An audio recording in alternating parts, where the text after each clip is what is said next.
சரியா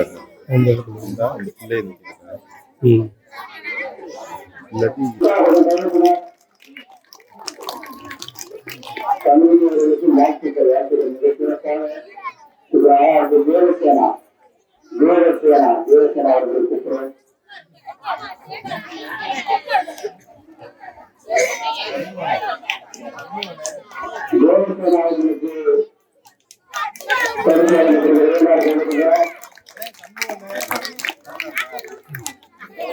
ராணா வன்னிய பெருமாள் காட்டுவார் மாப்பிள்ளை ராணா அவர்களுக்கு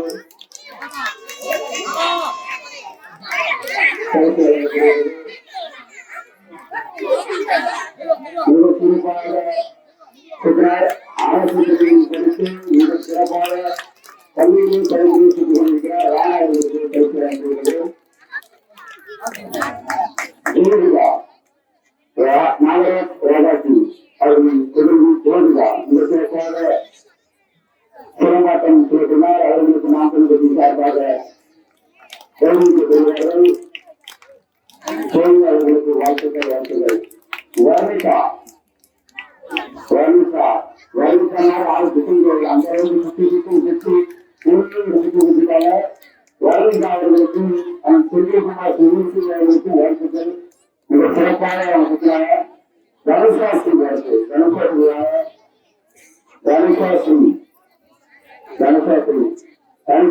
சிறப்பாக சிறப்பாக கொடுக்கிறாங்க. தமிழர் தலைவர் அனைவரும் கருத்த வேண்டும். வாழ்த்துக்கள். வாழ்த்துக்கள். பிரதீஷ்குமார் அழகர் பஞ்சாயத்து மகன் பிரதீஷ்குமார்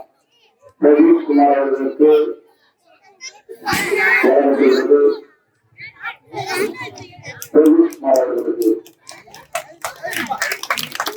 யாசிகா மண்ணில் விமானத்தில் உமாதேவி அவர்களுடைய யாசிகா அவர்களுக்கு அவர்கள் கைவிட்டிருக்கிறார்கள்.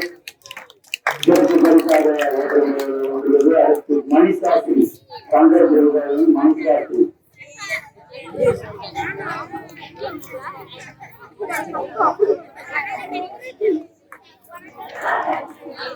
அத்விகா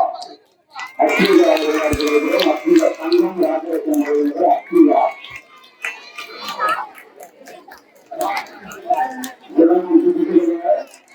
நம்ம அத்விகா ரோஷன் மருதுகாந்தி தங்களுக்கு மிக சிறக்க அதனால் தம்பி ஒரு மொழி சுற்றி சுற்றுவதற்கான மிக சிறப்பாக யோசனை மருதுகாந்தி தங்களுக்கு யோசனைகளுக்கு கருத்து வழங்கப்படுகிறது. கல்விகா சக்கரவர்த்தி கணபதி அவர்களின் மகள் கல்விகா அவர்களுக்கு சிலம்பாட்டத்தில் மிக சிறப்பாக இருக்கிறாங்க. மிக சிறப்பாக தம்பிகா அவர்கள் அறிவிக்கப்படுகிறார்கள். தம்பிகா அவர்களுக்கான மொழியாளர்கள் கருத்துக்களை வழங்கிக் கொண்டிருக்கிறார். அடுத்தபடியாக குஜிரா குருநாதன் காயத்ரி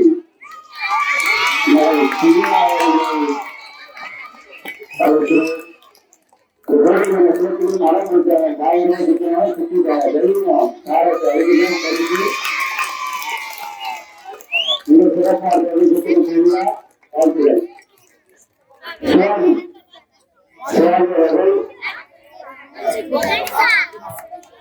அவர்கள் மிக சிறப்பாக பெற்றாங்க. சுவாமி அவர்களுக்கு வாழ்த்துக்கள். மிக சிறப்பாக வாழ்த்துக்கள். சிறப்பாட்டத்தில் கலந்து கொண்டு மிக பேசாமல் அனைவருக்கும் நாங்கள் கூட அடுத்ததாக திருக்குறள் போட்டியில் எத்தனை கலந்து கொள்ளும் தந்தை அவர்களுக்கு கருத்து வழங்குவதும் சிறப்பாக அவர்களுக்கு அறிந்து கொள்வதும் ஒரு தந்தை அவர்களுக்கு சிறப்பு கருத்து வழங்குகிறது. அடுத்தபடியாக தேவசேனா அவர்களுக்கு சிறப்பு கருத்து வழங்கப்படுகிறது. தேவசேனா அவர்கள் இருக்கிறோம்.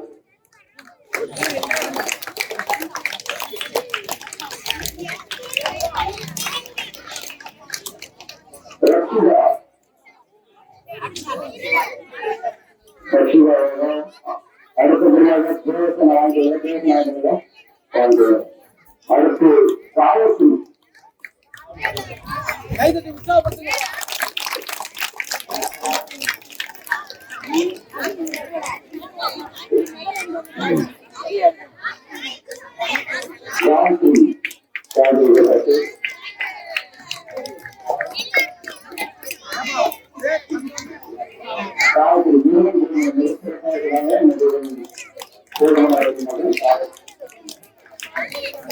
அடுத்து அபிஷேக் ராஜா அவர்கள் அமர்நாத் அவர்களுக்கு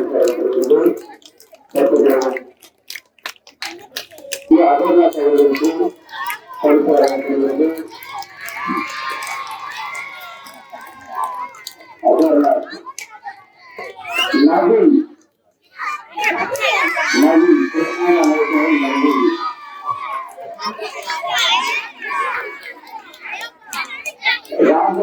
ராஜகரணியாக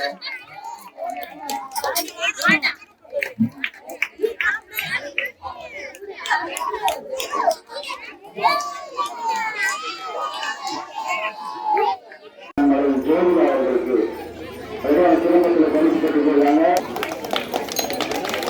ஜோதி அவர்களுக்கு பரிசு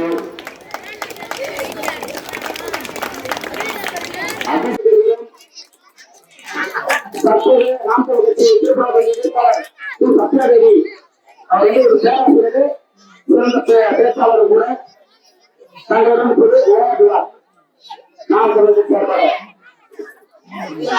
அனைவருக்கும் வணக்கம்.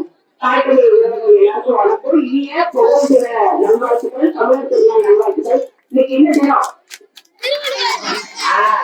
நீங்க எல்லாம் மாட்டு பொங்கல்னு சொல்லிடுவீங்களோ அப்படின்னு நான் ஒரு விஷயம் பயந்தேன். ஆனா இவங்க உள்ள வரும்போது நீங்க திருக்குறள் ஒப்பிச்சீங்கல்ல, அப்பயே புரிஞ்சிருச்சு கண்டிப்பா நீங்க திருவள்ளுவர் இருக்கிறதா சொல்லுவீங்க அப்படின்னு. அறிவு சார்ந்த குழந்தைகள் முன்னாடி ஊருக்கு வந்தது ரொம்பவே பெருமையா இருக்கு.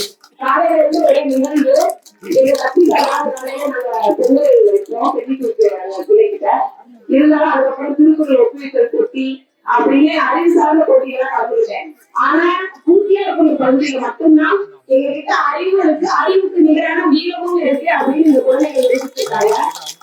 மற்ற இடங்கள் எல்லாமே கூட போட்டி, அந்த போட்டி இந்த போட்டியில. ஆனால் அறிவு சார்ந்த தமிழர்கள் கல் தோன்றி மண் தோன்றா காலத்தே வாழோடு முன் தோன்றிய மூத்த என் தமிழ் குறிப்பிலேயே அமைந்தத அறிவாகவும் ஏன்னா வள்ளுவன் தமிழை உலகிற்கே தந்து வாழ்த்துகள் கொண்ட தமிழ்நாடுதான் மாறி மாறி இருக்காரு. ஏன்னா வள்ளுவர் இந்த உலகத்துல பிறந்து திருக்குறள் சொன்னார் இல்லையா, அதனாலதான் இந்த வான அளவுக்கு ஒரு தமிழ்நாடு அப்படின்றது புகழ் பெற்றிருக்கு அப்படின்னு சொன்னாரு. நீ தமிழ்நாடுங்கிற பேரு இடங்கள்ல இல்ல, அது வேற பிரச்சனை. அந்த அரசியல்கள் வாழ குழந்தைகளா இருக்கீங்க. ஆனா அதுதான் நம்ம மக்கள் தலையாய பிரச்சனை. ஆனா அப்படிப்பட்ட அறிவு சார்ந்த குழந்தைகளை நீங்க உருவாக்கி இருக்கீங்கன்னு முதல்ல இங்க இருக்கக்கூடிய பெற்றோர்களுக்கு நான் நன்றியை தெரிவிச்சுக்கிறேன். ஏன்னா கிராமப்புற பகுதிகள்ல வீட்டு வேலையை செஞ்சு பொம்பளை ஏன் வெளியே போட, அதை செய்யக்கூடாது இதை செய்யக்கூடாதுன்னு நீங்க தட்டி வைக்காம, வயசு வித்தியாசம் இல்லாம அவன் கம்பு சைஸ் இல்ல ஆனா நானும் சுத்துவேன் அந்த கூட அழகா சொன்னாங்க, கம்பு சுத்துவேன் வீடா சுத்துறேன் அப்படின்னு. அந்த அளவுக்கு குழந்தைகள் ஒரு பெரிய பாப்பா வெளியவே விட மாட்டாங்க அப்படிங்கிறது உண்மையிலே சின்ன பெண் தான். அவ்வளவு தைரியமா சிலம்பம் சுத்துனாங்க. முதல்ல அவங்க எல்லாருக்கும் என்னோட பாராட்டுகளை தெரிவிச்சுக்கிறேன். தொடர்ந்து இது மாதிரி அறிவு சார்ந்த வீரம் சார்ந்த இந்த மண்ணுக்காகவும் மக்களுக்காகவும் சார்ந்த கரை சார்ந்த நிகழ்ச்சிகளை பூர்த்தியா கொண்டு பகுதி மக்கள் இந்த வெறும் கட்சி சார்ந்த நிகழ்வா இல்லாம தொடர்ந்து நீங்க ஊர் மக்கள் எல்லாரும் சேர்ந்து கொண்டாடணும் அப்படின்றத நாம் தமிழர் கட்சி நாங்க விரும்புறோம். ஏன்னா இன்னைக்கு பிற கட்சிகள் எல்லாமே வேற எங்கேயோ நோக்கி அவர்களோட பொதுக்கூட்டம் மேடைகள்லயே ஆபாச நடனங்கள் ஆபாச பேச்சுகள் தான் இருக்கு. ஆனா தமிழரோட அறம் சார்ந்த தமிழரோட மண் சார்ந்த ஒரு நாகரிகத்தோடையும் இலக்கியத்தோடையும் ஒரு பண்பாட்டையும் இந்த மக்களுக்கு மீண்டும் நினைவுபடுத்துறதுக்காக நாம் தமிழர் கட்சி ஒவ்வொரு முறையும் கருத்துல போராடிக்கிட்டே இருப்போம். நாங்க சொல்றதெல்லாம் என்ன, மற்ற கட்சிகளுக்கு எங்க கட்சிகளுக்குள்ள வித்தியாசம் என்ன அப்படின்றத மட்டும் நீங்க தெரிஞ்சுக்கிட்டீங்கன்னா, ஏன்னா எல்லாரும் வந்தாங்க, எல்லா கட்சிக்காரும் வந்தாங்க, அக்காவும் வந்தாங்க, அக்காவும் ஒட்டி கேட்டாங்க அப்படின்னு நீங்க நினைச்சிடக்கூடாது. யாரை எதுக்காக களத்துல நிற்கிறோம் அப்படின்றது ஒரு தெரியும். நான் முறையப்பட்ட வச்சிருக்கேன். என்னோட சொந்த கிராமம். நானும் கிராமத்துலதான் ஏழை வழி முடிச்சோடனே திருமணம் ஆயிடுச்சு. ஆனா திருமணம் முடிஞ்சவுடனே வீட்டுக்குள்ள இல்லாம உங்களை மாதிரி எங்க ஊர்லயும் எல்லாரும் அறிவார்ந்த மக்கள் நல்லா படிச்சு குழந்தைகள் பிறந்ததுக்கு அப்புறமும் முனைவர் பட்டம் டாக்டர் பட்டம் வரைக்கும் படிச்சு இன்னைக்கு மதுரையில ஒரு கல்லூரியில வணிகவியல் துறை பேராசிரியரா இருக்கேன். அப்படின்னா என்ன அப்படின்னா, படிப்பு மட்டும்தான் நம்ம வாழ்க்கையில அடுத்த கட்டத்துக்கு நகர்த்திட்டு போகும். இப்பயே ஒரு குழந்தைகளுக்கு அழகா திருக்குறளா சொல்லி கொடுக்குறீங்கல்ல, அது போல நம்ம ஒரு விஷயம் செய்யணும் அப்படின்னா நம்ம மண் சார்ந்த விஷயமா இருக்கணும். பிள்ளைங்களுக்கு கட்டாயம் இலவச கல்வி கொடுக்கணும்.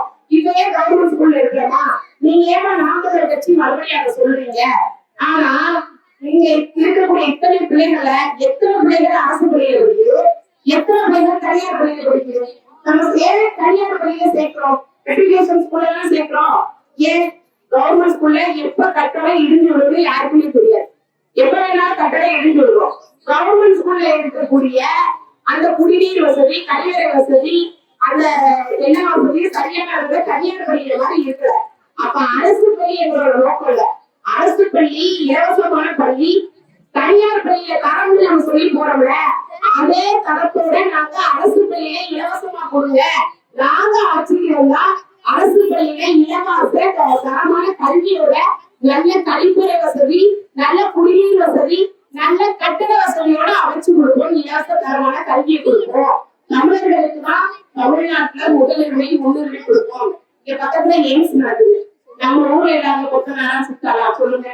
யோசிச்சு பாருங்க, சிந்திக்க வேண்டிய விஷயம். இத்தனை பேர் நம்ம எத்தனை பேர் வேலை இல்லாம இருக்கோம். அந்த பகுதிக்கு பக்கத்துல அந்த பக்கம் நான் இருக்கேன், இந்த பக்கம் நீங்க இருக்கீங்க. எங்க ஊர்ல இல்லாத கொத்தனாரா சுத்தாளா? நமக்கு எல்லாருக்கும் வேலை இருக்கா? எப்படி பார்த்தாலும் ஒரு நாளைக்கு 2 லட்சம் வேலை வச்சுக்குவோம். நிறையதான் வேணும், 200 ரூபாய் வச்சுக்கா. அந்த வேலையை நமக்கு கொடுத்தா நம்ம பொருளாதார ரீதியா வலுவா இருக்கும்ல. இப்ப நாமக்கல் என்ன சொல்லுது, நாங்க ஆட்சிக்கு வரலாம், என் சொந்த மக்களுக்கு தான் வேலை வாய்ப்புல முன்னுரிமை கொடுப்போம் அப்படின்னு உறுதி சொல்லுவோம். இந்த மக்களுக்கு அதை சொல்ல மாட்டாங்க. ஏன்னா மத்தியில இருக்கக்கூடிய பாஜக அரசும் இந்திய மாநிலத்தில் இருக்கக்கூடிய திராவிட அரசுகள், அது அண்ணா திராவிட முன்னேற்ற கழக அரசு, திமுக அரசு, எல்லாருமே அவங்க சொந்த நலன்காரங்களே மற்ற வேட்பாளர்கள் தான் தரப்படும் வேட்டு வரும். நாம் தமிழர் கட்சியில பட்டாசு வெடிக்கிற பழக்கம் கிடையாது. மற்ற கட்சிக்காரங்க ஒரு 100 சார்பு வரும், 100 துண்டு வரும். அனாவசிய சேவை நாங்க செய்ய மாட்டோம். இந்த மக்களுக்கும் மண்ணுக்கும் எது பயனோ அதை மட்டும்தான் பேசுவோம். அந்த செயலை மட்டும்தான் செய்வோம். தொடர்ந்து நாங்க எதுக்காக சொல்றோம், உங்களுக்காக, உங்களுக்கு வேலை வாய்ப்பு முன்னுரிமை கொடுப்போம். நீங்க என்ன சொல்றீங்க? அவங்க மாசம் 1000 ரூபாய் கொடுப்பாங்க, நீங்க வந்தா தருவீங்களா? அதனால உங்க மறுபடியும் அந்த 1000 ரூபாய் ஓட்டு போடுவோம் அப்படின்னு உங்க மனசுக்குள்ளே இருக்கும். நான் என்ன சொல்றேன், மாசத்துக்கு ஒரு தடவை உங்ககிட்ட 1000 ரூபாய் கொடுத்துட்டு டெய்லி உங்க வீட்டுக்காரவங்கிட்ட கூட்டு மதிப்பா, எங்க வீட்டுக்காரங்க நம்ம பார்க்கலாம், எவ்வளவு எனக்கு தெரியல, ஒரு 150 ரூபாய் வச்சுக்குவோம். வாங்கினா 1000 ரூபாய் கொடுத்துட்டு நம்மகிட்ட மதுபானி கடை மூலமா எவ்வளவு வாங்குது. அப்ப நாங்க ஆட்சி பண்ணுவோம், அரசு மதுபான கடை நடத்துறதை இழுத்து மூடுவோம். ஏன்னா அதிமுக அரசு மதுபான கடை நடந்துச்சு, நடக்குது. நாங்க அரசு மதுபான கடையை நடத்த மாட்டோம். அப்ப செலவே இல்லாத பிரச்சனைக்கு 1000 ரூபாய்.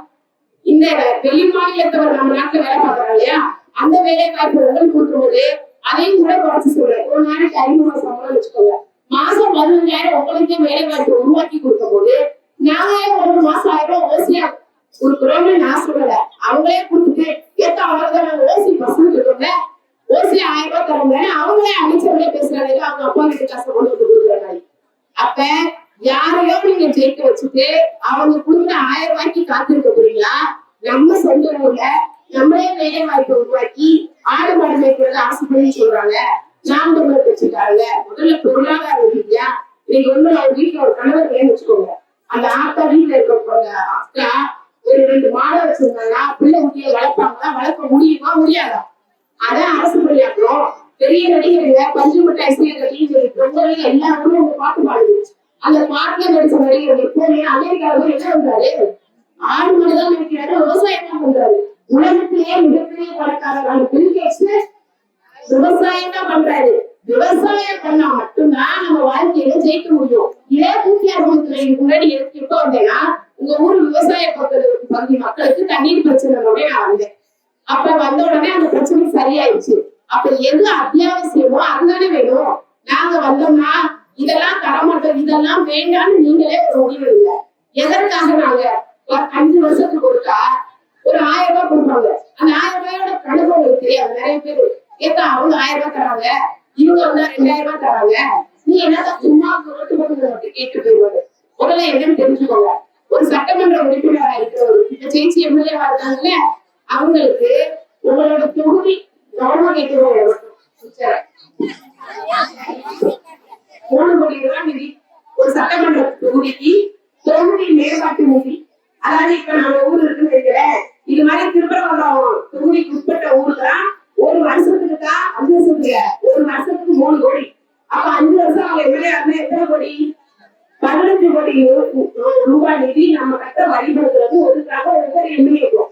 இந்த 15 கோடியில தோராயமா ஒரு 5 லட்சத்தை எடுத்தா கூட ஏன் 160 ரோடு போட்டுருக்காங்க, 160 மாதம் சாலையில வசதி செஞ்சிருக்காங்க. இந்த 15 கோடி வாங்கி அதை வச்சுக்கிட்டு அதுல ஒரு 2 கோடி எடுத்து தேர்தல் சமயத்துல தலைக்கு 1000 ரூபாய் ஓட்டுக்கு போட்டு ஜெயிச்சுட்டு போயிடுவாங்க. இந்த 2 கோடி இன்வெஸ்ட்மெண்ட் அடுத்து 15 கோடி அவங்க சம்பாதிக்கிற பொறுத்து ஒரு முதலீடு. அது நம்ம காசு தான், நம்ம காசு அவங்க கொடுக்குற மாதிரி கொடுத்துட்டு எடுப்பாங்க.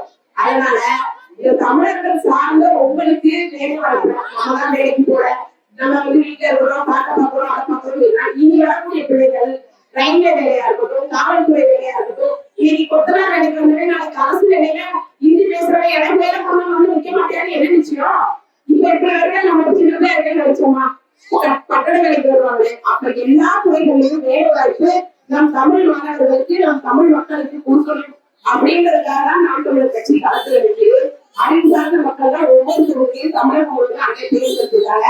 அதனால சிந்திங்க. மறுபடியும் எல்லாருக்கும் வழக்கத்தையும் வாழ்த்துக்களை சொல்லிட்டேன். ஏன் அப்படின்னா அறிவு சார்ந்த நல்ல பிள்ளைகளை நல்ல வீரத்தோடும் அறிவோடும் உருவாக்கிய உங்களுக்கு மீண்டும் ஒரு முறை வழக்கத்தையும் நன்றி தெரிவிக்கிறேன். நன்றி, வணக்கம். நாம் தமிழர்.